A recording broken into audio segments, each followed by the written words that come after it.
silencia la voz del acusador. Romanos 8:1 dice: ahora pues ninguna condenación hay para los que están en Cristo Jesús, los que no andan conforme a la carne, sino conforme al Espíritu. No podemos pasar inadvertidos de los ataques de otras personas. Sabemos que Pablo dice a los Efesios, capítulo 6, versículo 11, dice: no tenemos lucha contra sangre y carne, sino contra principados, contra potestades, contra gobernadores de las tinieblas de este siglo, contra espíritus de maldad en las regiones celestes. Por eso dice en el versículo 10: fortaleceos en el Señor y en el poder de su fuerza. Muy bien. Entonces, el enemigo va a querer pisotearnos. Por eso la idea del tema es: silencia la voz de los acusadores. Miren, vamos a ver la narración de un niño. Se cuenta de un niño que disfrutaba andar en el patio de la casa de sus abuelos. Su distractor consistía en tirar piedras con una resortera, aunque la narración dice que tenía muy mala puntería. Le tiraba a todo y no le pegaba nada. Es la narración que se cuenta, ¿no? Pero en una de las veces que salió al patio y que fue más allá del patio,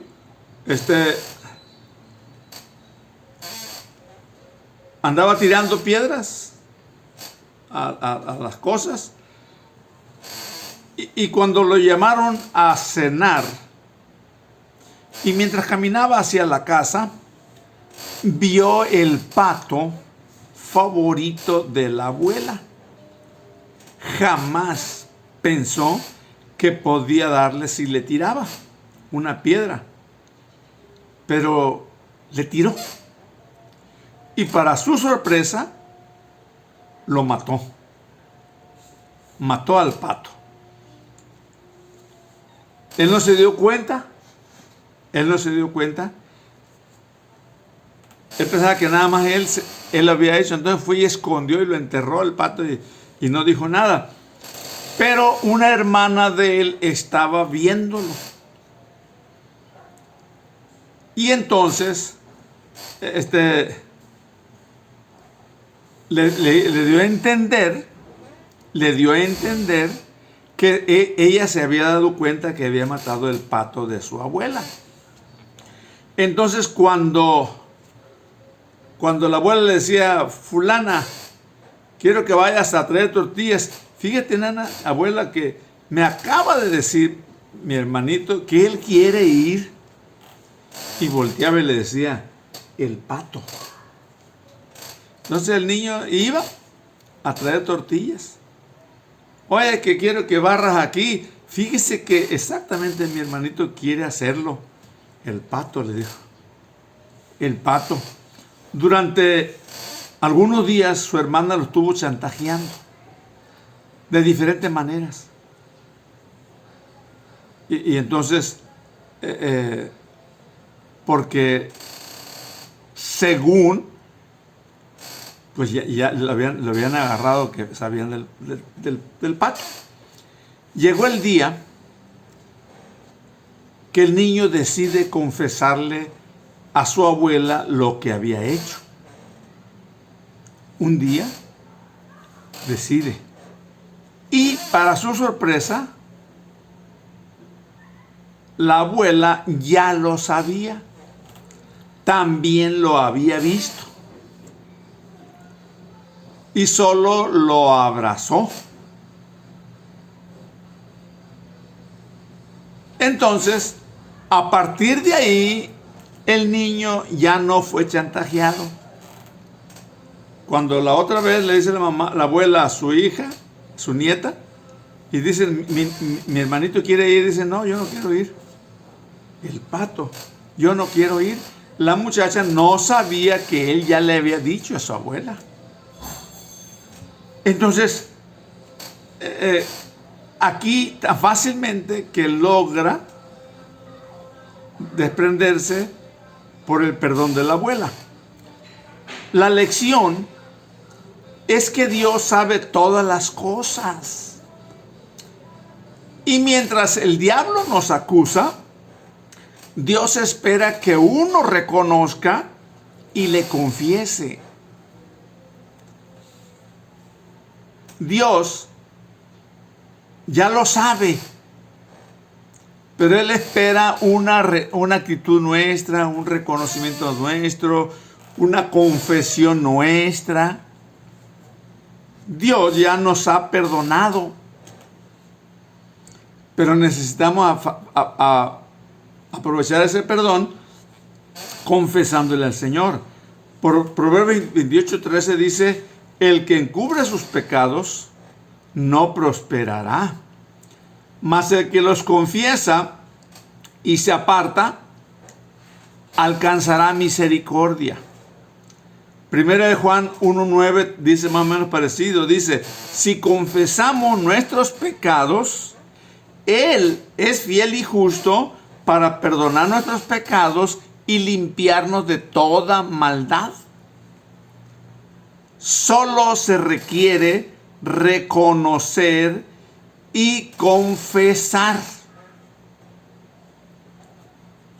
Decíamos al principio, Romanos 8:1, ahora pues ninguna condenación hay para los que están en Cristo Jesús, los que no andan conforme a la carne, sino conforme al Espíritu.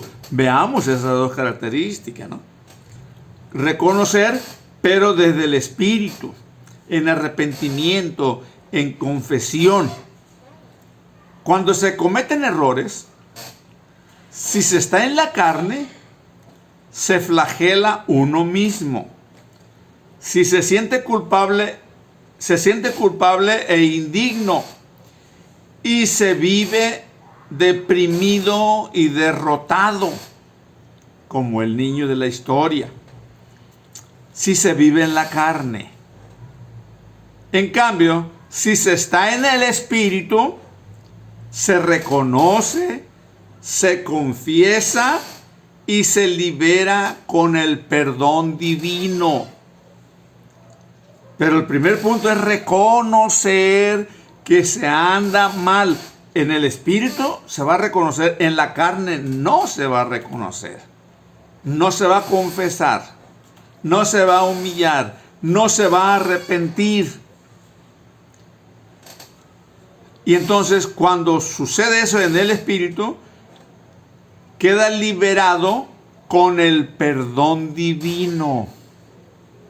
Dios nos hace libres. Dice la palabra de Dios, dice en Juan, dice: y conoceréis la verdad, y la verdad os hará libres. Eso es lo que dice la palabra de Dios. Y allí entra exactamente eso que estamos diciendo, ¿no? Padre, podemos decirle al Señor: Padre, gracias por liberarme de toda culpa y condenación. Abro la puerta de mi corazón para recibir tu perdón. Pero decírselo al Señor con todo el corazón. Estar dispuesto exactamente a ese encuentro con el Señor, a ese encuentro personal, para que el Señor silencie al abusador. Dios ve cada uno de nuestros errores. Él los ve, los sabe, los conoce de antemano.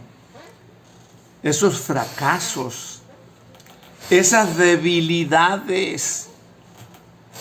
La buena noticia es que Él también nos perdona y nos hace libres de toda subyugación, de toda esclavitud del pecado. Dios me los bendiga.